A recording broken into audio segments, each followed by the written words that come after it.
I'm Dan, and this is 10,000 Hours of Indie, a podcast exploring new music and delving deeper into what goes on in the background of the independent music industry. I'm a musician and music lover and enjoy nothing more than discovering a band I haven't heard. In this first series of more in-depth interviews, I speak to 9 acts from a vast array of musical backgrounds about what it means to be an independent artist. From recording to stage, we talk about their musical processes and the decisions that have shaped them. These interviews are fascinating, and I have certainly learned something from every single one of them. Follow on the socials and email me 10,000indie@gmail.com.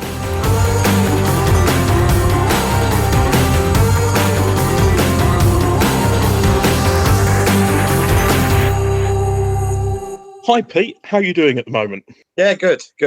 So Pete Bingham is the guitarist in instrumental psychedelic rock band Sendelica. The band formed in 2006 and have toured many parts of Europe, including Finland, which I had a part in organising, and have released a huge amount of albums during that time. They are known for their extended jams live, probably one of the reasons they have so many live album releases. And Pete is very much at the heart of the psychedelic scene in Europe, organising shows, including the Dream of Dr. Sardonicus Festival, a small but unique psychedelic festival held in the Cellar Bar in Cardigan, Wales, featuring amazing lineups of bands and artists from across Europe. Can you fill in the gaps? What have I missed there? Well, no, we have a few offshoot bands, which are called the Lost Stone Pandas, which I did with Chris Needs and Alex out of the Orb. We have the Fellowship of Hallucinatory Voyagers, which have also put out a few albums. And I also had a side project during lockdown called the Isolated Psychedelicists. Excellent. Which was me and Colin. Okay, I asked one of the AI ChatGDP equivalents earlier about you, and it was confused as to which name I should use, because it said, well, it could be this person and it could be this person. So let's start with an easy question. What do you listen to, and what are your influences, and are they the same thing? I listen to a broad spectrum of music, everything from the kind of 60s and 70s, from Hendrix, the Motoric Band, Can, Neu, Faust, and then right through to people like Massive Attack, Portishead, The Orb, which are all big influences on my music, really. And where do you look for new music, if you still do? Is it a conscious thing, or do you just stumble across it? Do other people give you ideas? It's kind of a combination of them all, really. We've got a few kind of big Sendelica fans who kind of recommend a lot of material to us. And it's quite amazing how much stuff you can still discover from the 60s and 70s, you know. It's really amazing. But there is also a lot of great new bands out there. Moon Goose, a fellow Welsh band. Elfyn Bohr, who also resides in Wales. There's a lot of really good stuff still around, you know. Yeah. Okay, so let's delve into indie music a little bit. Were you aware of independent music when you were younger? And what did it mean to you in your early years as a musician? In the early 70s, I started going to gigs. The first band I ever saw was Pink Floyd. And it was, and then I saw, afterwards, I saw Gong, I saw Hawkwind. And I just made a list of all the guitarists that I wanted to see live at the time and kind of set about going to see all of them, you know. And it was a great experience. And also delving into record shops, secondhand shops. There was a great secondhand shop where I was born in Blythe, Northumberland. It was run by a hippie woman. She just had the most amazing albums there. And I used to just basically buy them for the covers. And It was a really great way to discover music. Back in the days when it was cheap enough that you could do that. Oh, yeah. It was like £1 an album, I think, you know. Yeah. So it was really, really good. Covered people like Frank Zappa, Captain Beefheart, through visiting that shop. Yeah, it was really, really good. And you were in a great area for live music as well. Yeah. Well, my local venue was the Newcastle City Hall, which I saw probably 100 bands there. Everything from Sensational Alex Harvey Band, who I saw 3 times there, Rory Gallagher 3 times, and I saw Paul Kossoff 2 weeks before he died, playing with Crawler. It was just fantastic times. It was just so cheap to go and see bands live then, because record companies were subsidizing them because they made so much money off the records. And it was just a great time to be seeing bands live. Yeah. Of course, that's really changed now. Well, COVID didn't help, certainly. Yeah. At what stage in your life did you realise there was a difference between a mainstream band and an independent band? Things were blurred at the time in the early 70s. I mean, I was a big fan of people like T-Rex, who were kind of like the glam gods, you know. And I was a big fan of Bowie at the time. But there was also kind of this whole kind of noise thing going on, and Can and all these Germanic bands.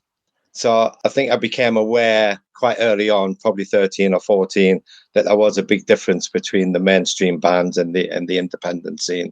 So with reflection on the records you've released, because of what you listened to growing up, did you actively want to be independent, or is that just the way things happened?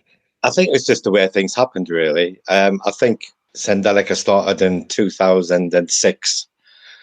And I think the glory days of being signed had well and truly gone by then. Yeah. But it was great to be, we've been on Fruits de Mer since 2010. And it's just been a great journey, a great trip with them. Yeah, it's been brilliant.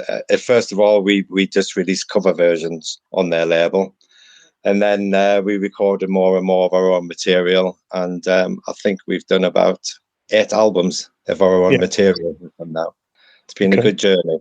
And you've also released through your own label when it's come to something. Yeah. So obviously you're signed to a label that give you a lot of creative freedom anyway. I assume they don't actually give you any boundaries. No. How do you think that helps your music? I mean, if you had the dream, as it were, and signed for a major label, things might have been very different. Yeah, I think so. Yeah. I think even labels like 4AD and Mute did have a lot of input in what was being released.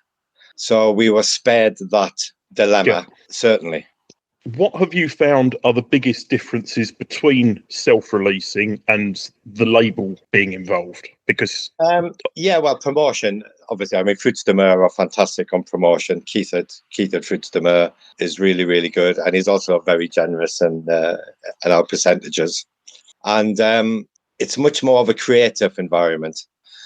And promotion side is really, really good. You know, it's excellent. We've had a track or two released on the Orbs label as well, the Guillotine Mixers, which was the Lost Stone Pandas, and it's been really, really good. I've got nothing but admiration for these people that run these labels. Did it teach you something you didn't know before? I used to run a label in the late 80s, which was distributed by Rough Trade, and I think I learned a lot about guerrilla marketing from my days with them. Having no budget to promote things is actually a really good thing in many ways. I had the same with my record when I first met you. Yeah. Okay, let's move on to the creative process. When it comes to making music, I mean, it's a little bit different for you to everybody else I've spoken to because you don't have to worry about lyrics. So I assume the creative process is probably quicker. But what is the process of Sendelica when you think, right, we need to release a new album?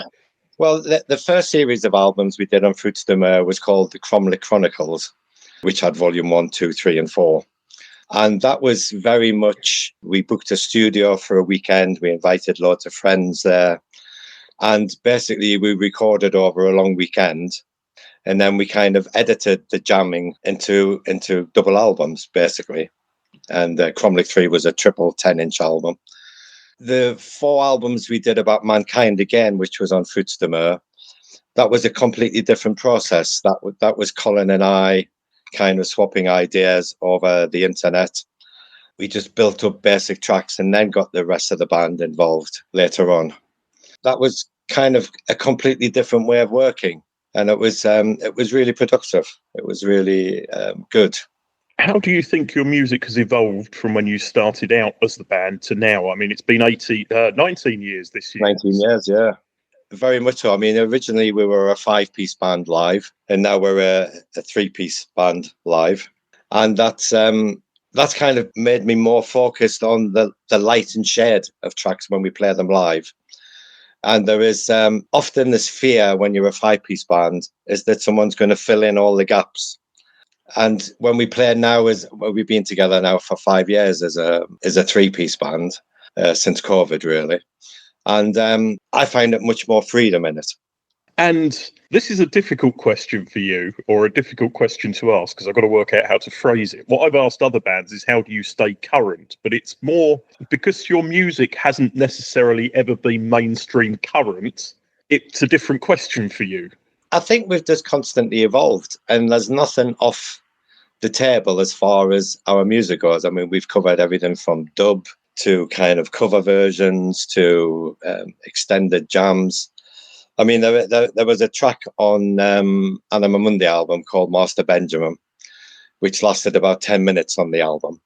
The first time we ever played in Germany, which was like a big thing for us in Würzburg, it ended up being like 40 odd minutes, the track. It was like 2 sides of an album. And it was just brilliant. And it was just the crowd kind of egged you on. And then you were egging the crowd on. So it was like this spiral upwards of bliss, basically, and it was just a really great gig. Well, I remember seeing you live when you came over to Finland and when you played in Tampere with the Fertility Cult. Yeah. And you had about a 30-minute jam there. Yeah. And I've never seen a band do that, let alone 2 bands do that. It sounded incredible. It was quite an experience. So regarding the touring side of things, you are known for your extended live jams when on stage. How well, I guess this, as I've just answered the question maybe, how well do you need to know those you're on stage with for this to work? Well, it's almost become telepathic these days. And the tracks have a beginning and a middle bit that we aim for and an end bit. And everything that happens between those bits is very, very improvisational. Yeah. So, for example, when the Fertility Cult joined you to do that, did you just say, right, we're playing this in A, and then it went from there? Yeah, exactly. Yeah. Okay. Wow. And then we just went off on a little journey, Yeah. We're currently living in expensive and unstable times. Right now, obviously, you're getting over some health issues. But what have you found are the biggest challenges of touring nowadays? Well, I think since Brexit happened, our kind of European jaunts have kind of completely bitten the dust, really. But in the UK, we still do occasional gigs, but it's very much so because Colin has been very ill with cancer and I've been very ill with a heart condition and a bowel condition. So the last year has been very quiet for us, although on the recording front, it has been very prolific. Okay, so you've got new stuff coming up. Yeah. We have a new album coming out on Friends of the Fish. Do you prefer writing, recording, or playing shows, and why? I think in the past I would have said playing live shows, but now it's definitely become much more recording focus. Is that just through circumstance? Yeah. Right, regarding social media, obviously you spent a huge chunk of the first part of your musical life without social media. Yeah. How do you find the constant pressure of creating a social media output? Is it something you find challenging, or is it something you've sort of grown to? Yeah, it's very, very challenging. I mean, I only really do Facebook. I don't do the Twitter or the X or whatever it's known as now, or Blue Sky or anything. And we tend to do mail outs direct to our fans through Bandcamp, to be honest with you. And that seems to be the most productive thing of all. Well, I spoke to somebody yesterday, an American artist, who actually thinks that doing that kind of thing for yourself is great because you know exactly who's bought it. You can target that person. Maybe your way of doing it is still the best way.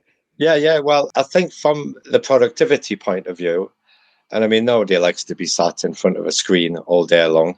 I think that is definitely the way forward for us personally.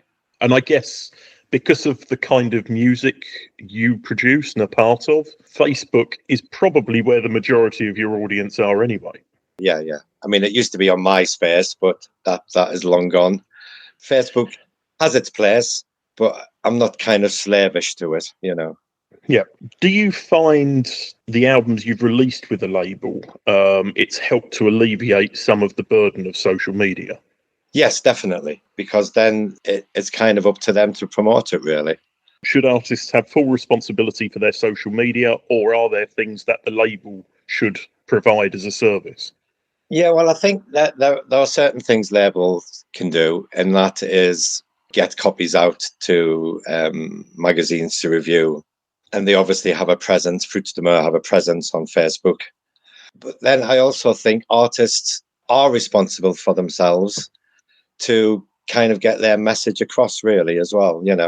I mean, the amount of bands that I put on at the festivals and stuff, and then you look on their Facebook pages and there's not even a mention of any gigs. Yeah, no, that's incredibly frustrating. We've both been there. Yeah. You book a band because you see that they've been active on social media, and then they go quiet just as your band's up. Yeah, very much so. So even though Sendelica is an instrumental project, you tend to take the role of almost being a frontman in the fact you do all of the interviews and most of the promotion and everything. Yeah. Is it a role that comes naturally to you, or is it something you've had to work on developing? Well, I think the kind of role became apparent when we started playing live, that I became the focal point for everyone to kind of follow. And therefore, that kind of followed through on the promotion side of things as well. So, yeah, it just became natural to do it. Was there sort of any feeling of being uncomfortable with it in the beginning, or? Not really, no. I think I kind of fell into that live kind of procedure of kind of guiding the band through the jams. And then that kind of naturally led to the promotion side of things. Moving on to booking, you do most of your own booking. What are the pros and cons of having to do that alongside making the music? I think it goes hand in hand, really. I mean, we've been very lucky.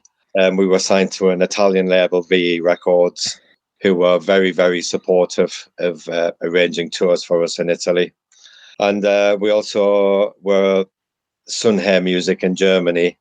We were signed to them for quite a few albums.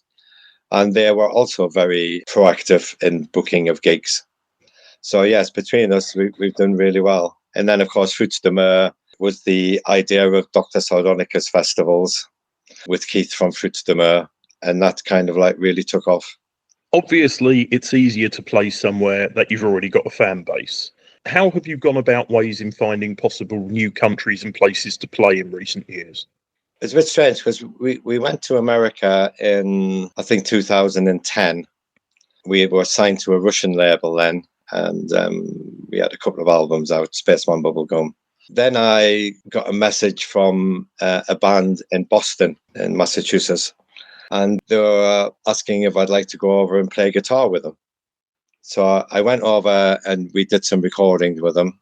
And then I met a few people out there, and then some people said to me, why don't you arrange a little mini tour on the East Coast of America?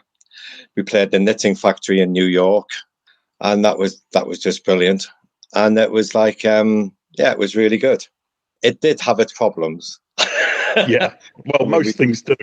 We didn't go with any visas to work or anything, or we just kind of turned up, and I think that would be an impossibility in Trump's world these days. I mean, it seems that a lot of what you've done and a lot of ways you've built the band is very much through word of mouth from what I've experienced. Yeah. When we talked about you coming to Finland, there were already 3 or 4 people contacting me saying, hey, we're coming and everything. And I didn't know that world existed. You were the first psychedelic band I worked with. Right. So I was just interested. The psychedelic scene is quite close-knit in Europe. Yeah, very, very much so, yeah. And there's a lot of support. I mean, we couldn't believe when we kind of went to Italy for the first proper tour that people still come to gigs on Monday night, Tuesday night, Thursday night, and they actively support artists, whether it's poetry or whether it's writers or painters or musicians. There is a lot of support there for these bands and these artists. And we were quite blown away. I mean, in the UK, you only can ever get a gig on a Friday or a Saturday night. I found the same thing when my band toured in 2017, and we started in Warsaw on a Sunday night. And in my mind, I'd written off a Sunday night as being pointless, but we had a complete packed 250 capacity venue for our first ever gig. And I was like, wow. It's amazing how people support these things. And then a lot of people kind of like kept turning up at gigs on the tour in Italy as well, you know. So we saw some very familiar faces who probably came to 3 or 4 gigs. And it was kind of mind-blowing, really. Have you found, because of the scene you're in, when you go back to play in a place again, sort of a couple of years later, Italy, for example, it's the same faces you see plus a few more? Yeah. And what's quite amazing is the range of ages as well. So there was like youngsters kind of like 18 or 19, and then really old hippies who were like in their 60s or 70s. And it was a great celebration of music. It was brilliant. That's when you realise you're doing the right thing. Yeah, definitely. So onto your releases. I've seen multiple pictures across on Facebook of you packaging up the latest batch of records and things. The downside of being... actually, that was the question. Is this something you enjoy or just something you have to do? Well, I used to run a mail order company anyway when I lived in Leeds. So I was quite used to it. So I think it kind of fell to me to kind of do it, you know. I'm happy enough with it. Yeah, I sold off a few of my quite a lot of my CDs a few years ago. Right. And when you sit there and you have to wrap 10, 20, 30 CDs and go to the post office and all the rest of it, I found it an incredible chore. But I guess, as you say, you've been doing it. My local post office used to open, especially for me, earlier, so I could take the parcels down. So sometimes they would be in like batches of 50 or 60. So they were brilliant. They were really, really good, really supportive of me, you know. There's a lot of paperwork in sending anything outside of the UK these days. Oh God, yeah. You have to fill in customs forms and everything. Yeah, so it's another pain in the ass. Yeah, it hasn't been made any easier, has it? Yeah. No. How much additional stress does that add on top of the social media, the packing of all the records, everything else? Well, you just get into a routine of it, you know. It's just, I do all my postage online, and then I just fill the forms in online, and it's, the customs declarations online, and it just becomes, second nature to you, really.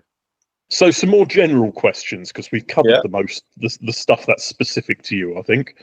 What are your thoughts on what I've decided to term the instant fame machine? So I mean things like X Factor and Idols and things like this. I know it's a long way from what you do, but what are your thoughts? It has no real interest to me. That's to be honest with you.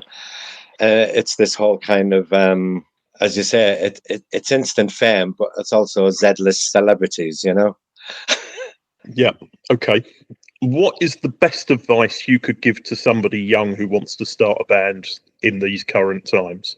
Just be true to yourself and be true to your musical roots and just be you, you know? And that is the best advice I would give anyone, you know? I made music that was influenced by my childhood, my childhood as a teenager. And it is just be real, just be you, you know? Do you believe that independent music is in a good place at the moment? Yeah, I think so, yeah.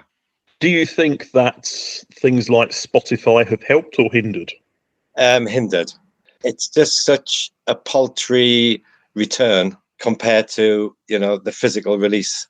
Well, you've always been a man that loves a record in your hand. Yeah, definitely. Yeah, definitely. But do you think that's different for the next generation though, because they're not bothered about physical products? Well, I don't know. Vinyl has seen a massive resurgence the last few years. I mean, probably the last decade, and it just seems to build every year. And now there's a resurgence in CDs, and it's like we have a Fruits de Mer 8 CD retrospective coming out in a couple of months' time, and I think it has sold out. So there is a big demand for physical releases, and I think more and more people are turning away from Spotify and Apple Music, and it has its uses of finding new material, new bands, but I think the negativity of it is very negative. COVID put me back on vinyl because I had nothing else. if my wife hears this, she'll kill me. I was going to say, if I had nothing else to spend money on. Yeah, So, yeah. And because I was a postman at the time, I had freedom of movement, unlike most people. Yeah. So I was still going to my local record shop once a week, skimming through the bins, picking up a couple of bargains, and my record, I don't really have any space for any more records. It was a bit of I would say productive in one sense and non-productive in another for that sort of 18 months. So, yeah, no, I love physical music, but for me, and I think I grew up in an era as well of the late 60s, early 70s, in that packaging was amazing then, Vertigo records and these tri-fold out sleeves and massive posters and everything. And it was a great era to grow up in music too. Yeah, there's a little bit of me that wishes I'd been around then to see it. On the other hand, I mean, I got to see the 90s and the Britpop movement. And I feel sorry for the next generation after me that haven't had a movement in music that they've been able to experience. Yeah, well, there are no guitar bands around at the moment. There's nothing to speak of. And whether you like Blur or Oasis or the Stone Roses or Happy Mondays, they were great bands. They were great to go and see live. They were great to enjoy their albums, and it was it's a great shame that there is nothing around now. Well, Pulp have got a new album coming out, so at least there's something there, and I mean, there's still stuff there, but it's just not the mainstream anymore. Maybe in a way that's a good thing, because it means people have to dig a bit deeper to find things. And I actually, the digging, whether it's through a record crate or through Spotify, is still exciting to do. Yeah, definitely. Yeah. One of the more positive sides of Spotify is that there's a massive library that you can go basically down the rabbit hole with, I think the main thing that Spotify's done for me is it's alleviated that, I love that song, I'll go and buy the album, and it's total garbage when I get it home. So at least now I can know that I'm going to like it, rather than just, I'll get the single because the rest's rubbish, Yeah. This might be an interesting question for you because you've been to the US, but do you think it's easier for an artist based in Europe or the US? I think Europe, definitely. And I think it's because, from my point of view, there is a much more psychedelic movement going on in Europe as opposed to America. What has been the most rewarding part of being a musician for you? Well, I think the first time we ever played Germany, and that was because all my heroes were German bands. Neu, Guru Guru, Faust, Can. So it was really brilliant to be playing in that country.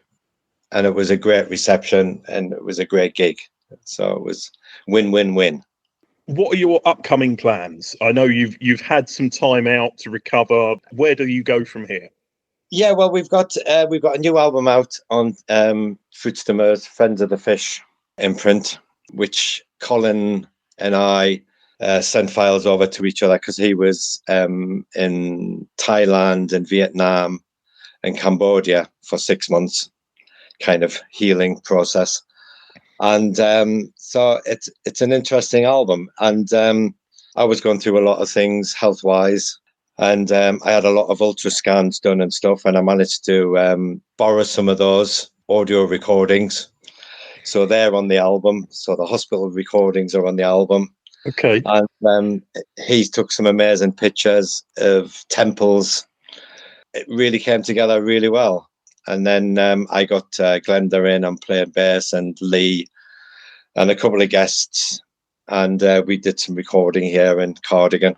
And it's been really good. So when is that expected? That's out this summer. Okay. In terms of live shows, are you looking ahead or are you still taking it easy on that? Well, we're still just taking it easy, really. But we have a gig penciled in August. So hopefully we're going to be playing that. That'll be hopefully the start of the return to live. Getting back on it again, yeah. Okay. How can people find out more about you? You're on Facebook, you say Sendelica. Facebook, and Sendelica Bandcamp has a multitude of albums on there. Still, some of them still available as physical albums, and some are just available as downloads. And that's sendelica.bandcamp.co. There was one more thing I wanted to ask you that I've just remembered. You tend to do short run releases when you release things. Is that purely because of the cost, or is that a decision you've made because it always looks better to sell things out? Well, I think it's because we're so prolific that by the time we release something, then it's kind of like, yeah, we're going to do 500 of it or whatever. And then it's gone. And then we move on to the next thing, you know. So it kind of helps to end that project, and then you've got to move on. Project. Yeah. And you don't have a ton of vinyl sitting on your shelf with you going, oh, God, I wish somebody would buy this. Well, it's been great to speak to you, Pete. Thank you for your time. Yeah, thank you very much. Cheers now.